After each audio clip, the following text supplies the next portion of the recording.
여러분 안녕하십니까? 사이언스투데이입니다.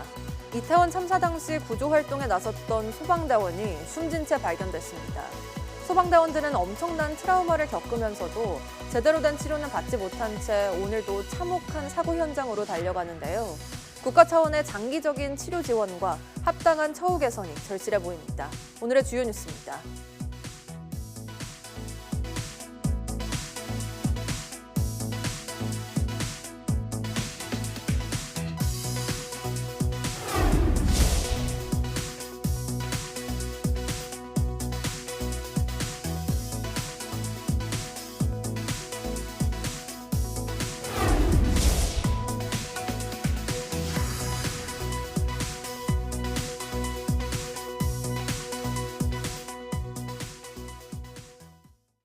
전국의 열대야와 무더위가 지속하는 가운데 오늘도 동해안을 중심으로 고온 현상이 이어지겠습니다.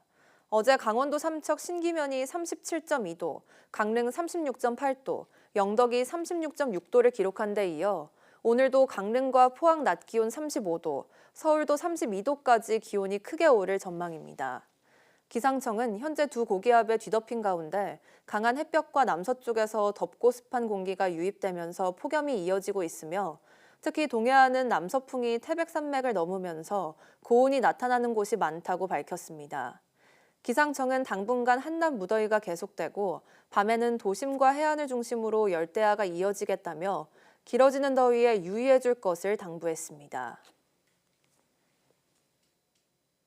최근 집중호우로 침수 피해를 본 인천의 한 아파트 등에서는 무더위 속 일주일째 복구 작업이 이어지고 있습니다.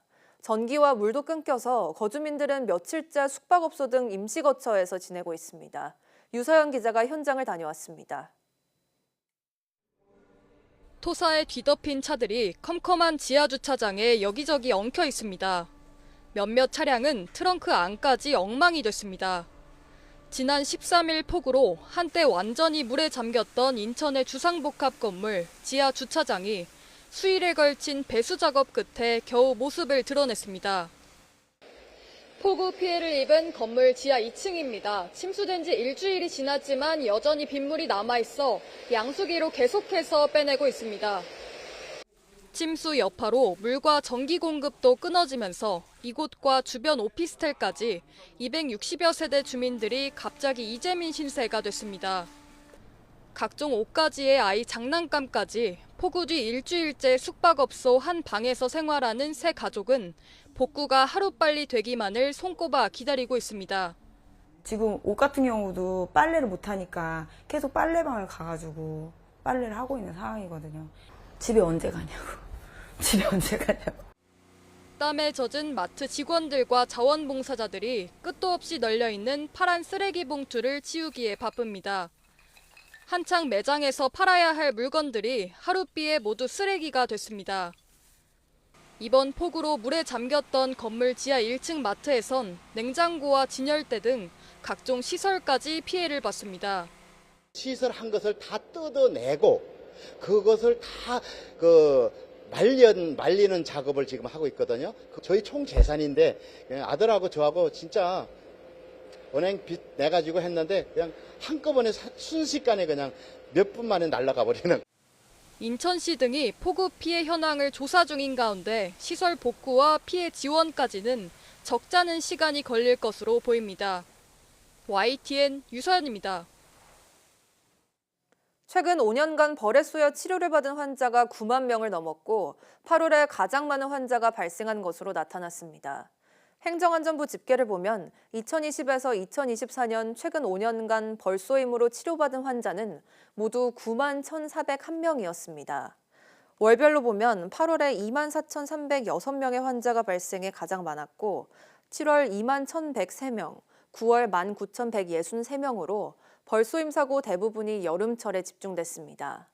행안부는 벌쏘임 사고를 예방하려면 외출 시 벌이 천적으로 인식하는 어두운 색보다는 밝은 계열 옷을 선택하고 색 넓은 모자와 긴 옷으로 피부 노출을 최소화해야 한다고 당부했습니다. 최근 전기 킥보드와 오토바이 등 전기 이륜차에 리튬이온 배터리 폭발 사고가 잇따르고 있습니다. 리튬이온 배터리는 가볍고 성능이 우수하지만 충격이나 과충전으로 분리막이 손상되면 폭발이 일어날 수 있어 주의해야 합니다. 권석화 기자가 취재했습니다. 지난 2020년부터 최근 5년간 국내에서 발생한 소형 리튬이온 배터리 화재는 678건. 지난 2020년부터 98건에서 매년 꾸준히 증가해 해마다 100건 이상 발생하고 있습니다. 특히 전체 리튬이온 배터리 화재 중 70% 정도는 전기자전거와 킥보드 등 이륜차에서 사고가 난 것으로 나타났습니다. 제 가게에서 이제 제 영업하고 가게 이제 그 출근 전에 이제 투잡으로 하기 때문에 저도 생계를 위해서 어쩔 수 없이 조금씩 하는 것 같아요. 리튬이온 배터리는 리튬이온이 양극과 음극 사이를 오가며 전기를 저장하고 방출하는 충전식 2차 전지입니다. 가벼우면서도 에너지 밀도가 높고 성능이 우수해 다양한 분야에서 널리 사용되고 있습니다. 하지만 충격으로 손상되거나 과도한 충전이 발생하면 배터리 속 전해질이 분해되면서 온도가 순식간에 수백 도까지 오를 수 있습니다. 이 과정에서 내부 분리막이 손상되면 양극과 음극이 직접 맞닿아 폭발하는 열폭주 현상이 발생할 수 있는 겁니다. 미세하게 균열이 생기면서 양극과 음극이 만나게 되면 저항이 없어지기 때문에 굉장히 빠르게 높은 전류가 흐르게 됩니다. 그렇게 되면서 고열이 발생하게 되는 것이고요. 이 때문에 전기 자동차에는 배터리 전압과 전류, 온도 등을 실시간으로 제어해 과충전을 막는 배터리 관리 시스템이 의무적으로 탑재됩니다. 하지만 전기 이륜차는 의무 규정이 없는 데다 외부 충격에 더 많이 노출돼 안전의 사각지대라는 지적이 나옵니다. 일상 속에서 리튬 배터리 이용이 계속 늘어나고 있는 만큼 제품 안전 관리가 더 강화되고 안전성을 높이는 기술 개발도 시급해 보입니다. YTN 사이언스 권석화입니다. 을지 연습, 민방위 훈련과 연계해 재난 상황에서 긴급 차량의 출동을 돕기 위한 길터주기 훈련이 진행됐습니다. 소방차나 응급차가 사이렌을 울리고 달려오면 어떻게 해야 하는지 오승훈 기자가 현장을 다녀왔습니다. 출동 지령과 함께 사이렌이 울리고 뛰쳐나온 소방관들이 차량에 올라탑니다. 1분 1초를 다투는 위급 상황. 달리는 차 안에서 대원들이 방화복으로 갈아입는 사이 경찰차가 앞서 나가 꽉 막힌 도로를 뚫고 길을 만듭니다. 재난 상황에서 긴급 차량의 신속한 이동을 돕기 위한 길터주기 훈련이 진행되는 모습입니다. 이번 소방차 길터주기 훈련은 을지 연습과 민방위 훈련의 일환으로 진행됐습니다. 건널목에선 경찰 등이 보행자의 진입을 통제하고 달리던 차들은 서행하며 길 옆으로 비켜섭니다. 편도 1차로에서는 오른쪽 가장자리로, 2차로 이상 도로에서는 좌우로 벌려 통행로를 확보해야 합니다. 생명과 재산을 지키기 위해 골든타임 단축을 목표로 긴급 차량 우선 통행 훈련을 실시하고 있습니다. 긴급 차량에 길을 양보하는 행위는 배려가 아닌 법적 의무로 진로를 양보하지 않거나 통행을 방해하면 200만 원 이하 과태료가 부과됩니다. 평시에는 평온하지만 그래도 우리는 무슨 일이 일어날지 모르고 항상 살아야 된다는 좀 생각을. 소방당국은 길터주기 문화가 일상에 정착될 수 있도록 적극적인 참여와 협조를 당부했습니다. YTN 오승훈입니다. 많은 소방관들이 참혹한 현장에 출동한 뒤 우울증이나 외상 후 스트레스 장애 등을 겪는 것으로 나타났습니다. 자살 위험군이 3천여 명이나 된다는 소방청 조사 결과도 나왔는데 더욱 적극적인 지원이 필요하다는 지적입니다. 양동훈 기자입니다. 이번에 숨진 채 발견된 소방관 A씨는 지난 2022년 이태원 참사 현장에서 구조활동을 한 뒤 우울증에 시달려왔습니다. A씨뿐 아니라 소방관들은 참사나 사고 현장에 자주 투입될 수밖에 없는데 현장에서 경험한 기억이 떠올라 괴로움을 겪는 경우가 많습니다. 어떤 노인분이 아무 소식 없이 사망하셨다든지 이런 경우에 가게 되면은 현장이 많이 부패돼 있어요. 그런 부분들도 구급대원들한테는 크게 다가오죠. 지난해 소방공무원 마음건강 설문조사 결과를 보면 참여한 6만여 명 중 5.2%에 달하는 3,100여 명이 자살 위험군에 속하는 것으로 나왔고 외상 후 스트레스 증후군과 우울증을 겪는 경우도 각각 7.2%, 6.5%로 나타났습니다. 소방당국도 소방대원들의 마음 건강을 챙기기 위해 찾아가는 상담실을 도입하는 등 다양한 지원 방향을 고민하고 있지만 아직 부족한 부분이 있다는 지적도 나옵니다. 심리 상담이나 치료에 대한 접근성이 여전히 좋지 않고 스스로가 꺼리는 경우도 있다는 겁니다. 죄책감 때문에 한동안 이제 심리치료도 못 받고 있었어요. 특히나 구조대원 같은 경우는 또 나약하게 생각을 하게 되니까 또 이제 심리치료를 잘 받지 않는 경향도 있고요. 전문가들은 관련 교육을 이수한 동료 상담 스페셜리스트를 육성해 서로의 마음을 돌보고 지키게 할 필요가 있다고 제언합니다. 대부분 근데 첫 시작을 잘 못하세요. 이제 훈련받은 소방관들한테 이걸 털어놓게 하는 거죠. 이게 접근성을 높이는 데 굉장히 도움이 된다고 보고되고 있고요.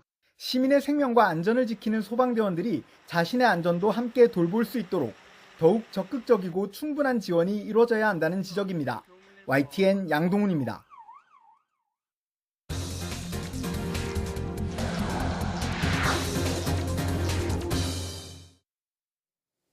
미 항공우주국 나사가 태양 활동을 연구하기 위해 새로 개발한 첨단 인공지능 모델을 활용합니다.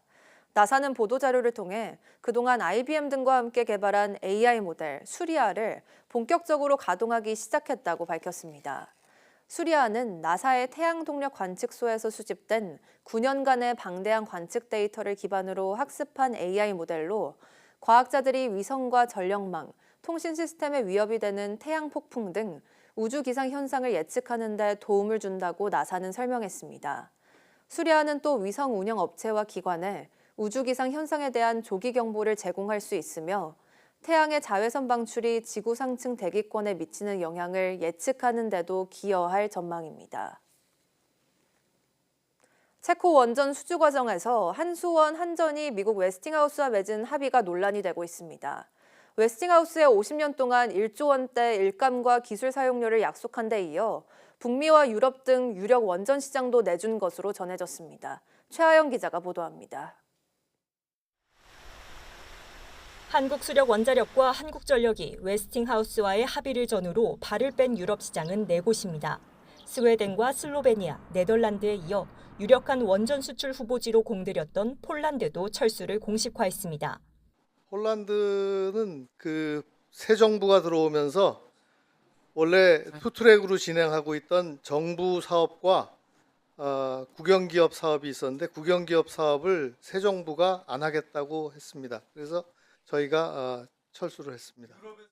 체코 원전 수주 당시 유럽 진출의 교두보를 마련했다며 축포를 터뜨렸지만 정반대 행보에 웨스팅하우스와의 합의가 영향을 미친 것 아니냐는 의혹이 나왔습니다. 그때마다 정부와 한수원은 체코 수출과 소형 모듈 원자로에 집중하기 위한 것이라며 부인했지만 웨스팅하우스와 맺은 합의문에는 사실상 유럽 시장을 양보하는 내용이 담긴 것으로 전해집니다. 웨스팅하우스는 북미와 체코를 제외한 유럽연합, 영국, 일본 등에서, 한수원과 한전은 동남아시아와 중앙아시아, 남아프리카 등에서 수주 활동을 할 수 있다고 명시한 것으로 알려졌습니다. 왜 올해 원전 수주전에서 스웨덴 2기, 슬로바니아 1기, 네덜란드 2기 사업에서 철수했나요? 저희가 유럽 시장에서 이렇게 힘을 계속 쓸 거냐 아니면 미국 시장을 겨냥할 거냐 해서 미국 시장을 겨냥해야 된다라는 결론을 얻었습니다.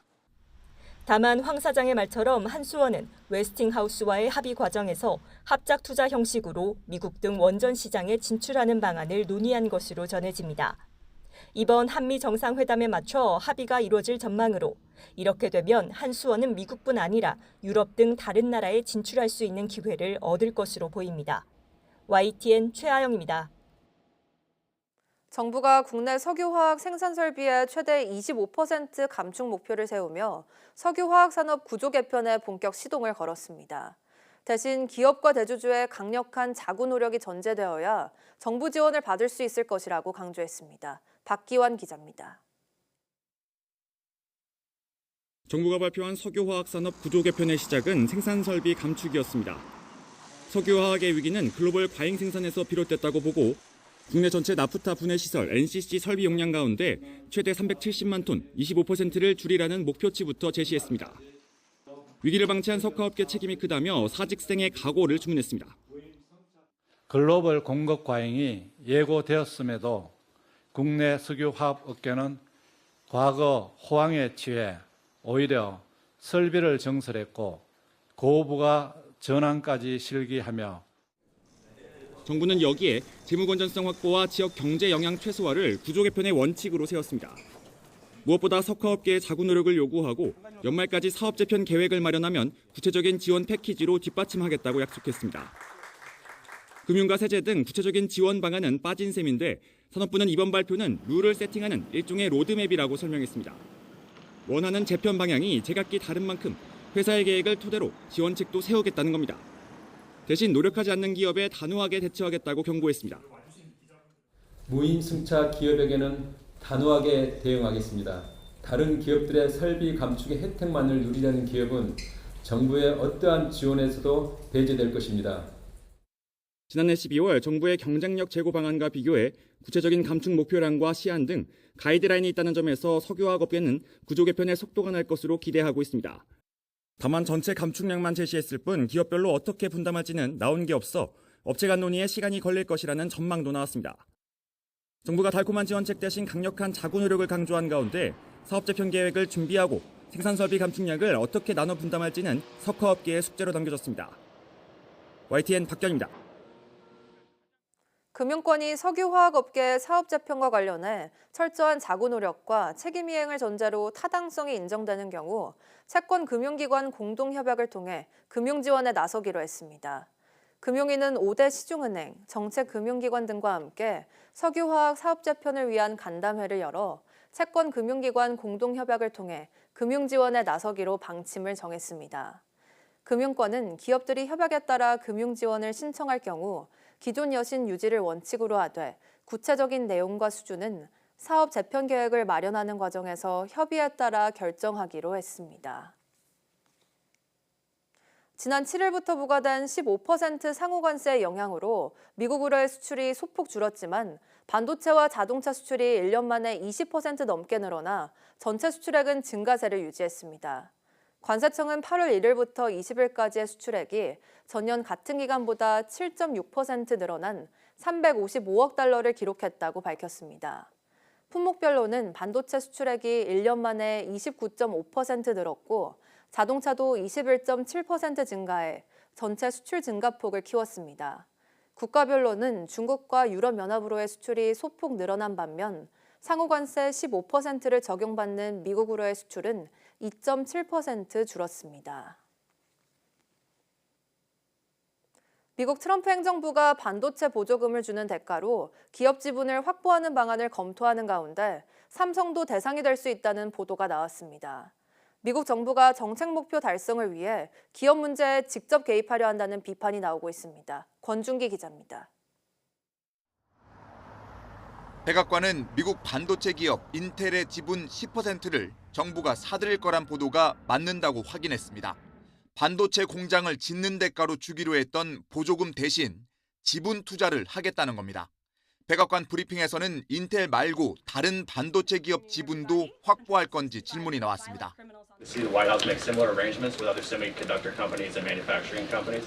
As for this 10% government stake deal, the Department of Commerce continues to work on it. I know Secretary Lutnick is working on it and ironing out the details.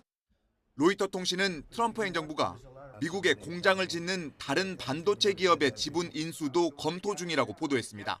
타이완의 TSMC와 미국 마이크론, 한국의 삼성전자가 여기에 해당한다는 겁니다.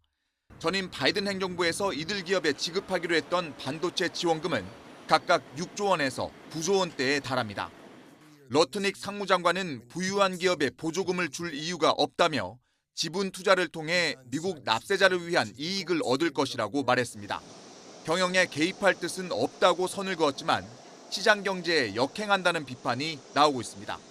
블룸버그 통신은 엔비디아 매출 15%를 걷고 반도체 기업 지분을 인수하려는 움직임을 지적하며 정부가 기업 문제에 직접 개입할 의향이 있음을 분명히 한 거라고 평가했습니다. 특히 정부가 민간 기업 최대 주주가 되려는 움직임은 전례가 없던 것으로 중국 모델이 미국에 스며드는 것 같다는 전문가 말을 전했습니다. 트럼프 대통령은 지난 6월 일본 제철의 US 스틸 인수를 승인하면서 중요 경영 사안에 거부권을 갖는 황금줄을 미국 정부에 넘길 것을 요구했습니다. YTN 권준기입니다. 인공지능 대화 모델 챗 GPT를 앞세워 폭발적으로 성장하고 있는 오픈 AI가 처음으로 월 매출 10억 달러를 돌파했습니다. 사라 프라이어 오픈 AI 최고 재무 책임자는 현지 시간 20일 미 경제 매체 CNBC 방송 인터뷰에서 지난달 매출이 10억 달러, 우리 돈 1조 3,900억 원을 넘었다고 밝혔습니다. 이런 기록은 지난 2022년 11월 챗 GPT 출시 이후 2년 8개월 만이며 지난해 매출 37억 달러의 4분의 1을 넘는 수준입니다. 오픈 AI 매출은 챗 GPT 플러스 등 유료 구독 서비스에서 나오는데 챗 GPT 주간 활성 이용자는 7억 명을 넘어섰고 유료 구독자 수도 500만 명을 돌파했습니다.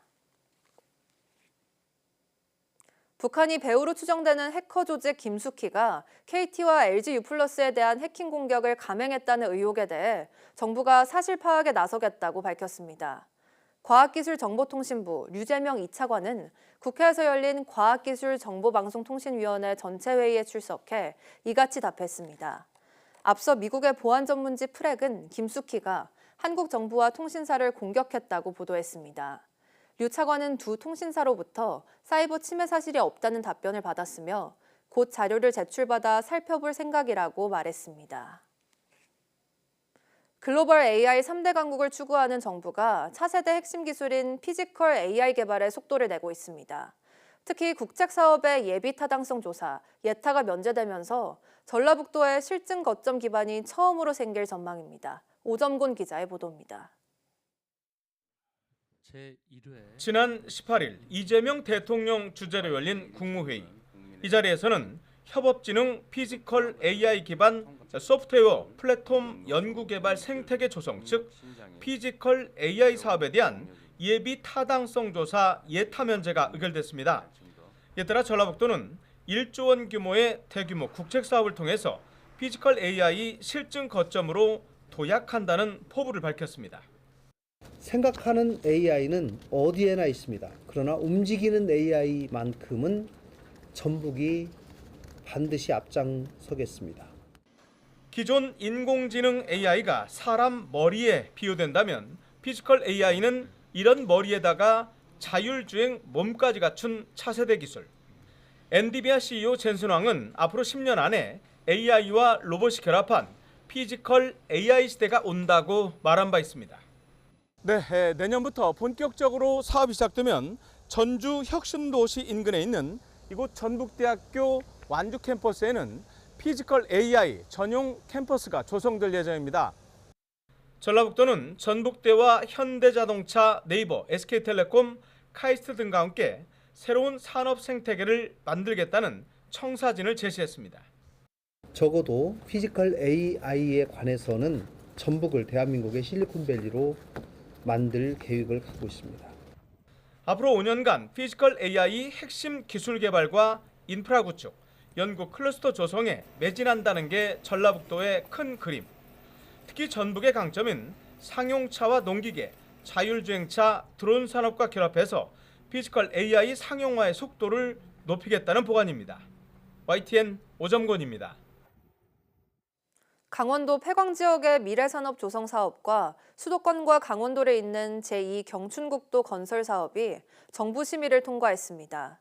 강원도는 폐광 지역인 태백과 삼척 지역 석탄공사 부지를 활용해 대체 산업을 육성하는 경제진흥 산업이 정부 의결을 받았다고 밝혔습니다.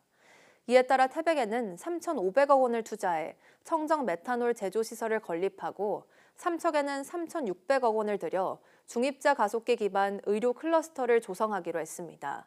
올해 발주 예정인 제2경춘국도는 경기도 남양주 화도읍에서 강원도 춘천 서면 당림리를 연결하며 기존 경춘국도와 서울 춘천 고속도로의 상습 정체 현상을 해소하기 위해 추진됩니다.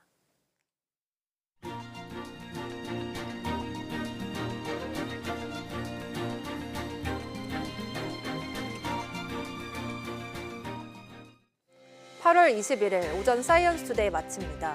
오후 뉴스도 많은 시청 바랍니다. 시청해주신 여러분 고맙습니다.